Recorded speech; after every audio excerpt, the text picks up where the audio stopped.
A protracted war between Russia and Ukraine, huge losses in manpower and equipment, sanctions, pressure and, as a result, a sharp decline in living standards. Dissatisfaction with the authorities is growing in Russia, and a major defeat at the front could lead to a coup, analysts say. But who will lead it?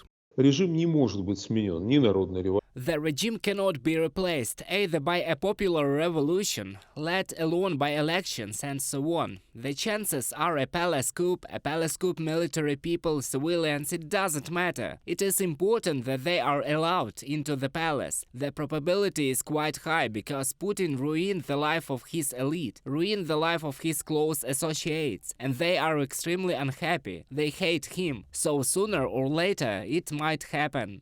So far, only anonymous Telegram channels and such persons as Stelkov-Girkin have been actively expressing their dissatisfaction with the authorities in public. We are hidden for military defeat. Faceless, corrupt officials are called guilty of the defeat, and in order to save Russia from them, Girkin and the company created the so-called Club of Angry Patriots. In this situation, people have such views as those of Stelkov-Girkin, but they, of course, would also like to be active. You see, don't underestimate the simple desires of people. That's what they want. They like it. They want it to be so. They want such associations, they make them.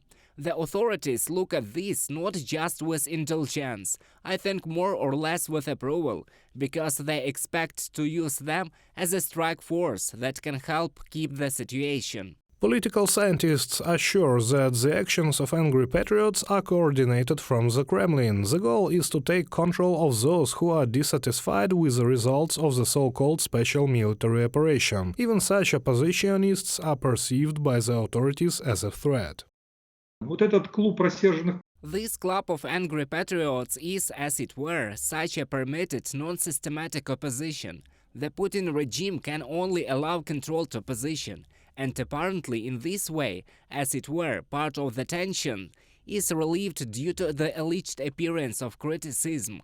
But most importantly, the whole process is controlled. Experts believe that so far there are no grounds for a coup in Russia. The power vertical repression and persecution provide stability. At the same time, there are signs of preparation for a palace struggle. Putin's close associates create their own private military companies, weaving conspiracies, unite into groups.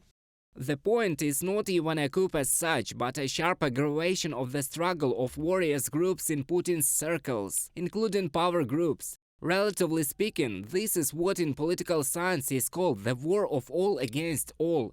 Here is a scenario I cannot rule out. According to analysts, the victories of the armed forces of Ukraine on the battlefield bring political destabilization in Russia closer. The occupation could be the most painful blow for the Kremlin. Reported by Serhiy Kulyas, Vasyl Panasyuk, UATV News.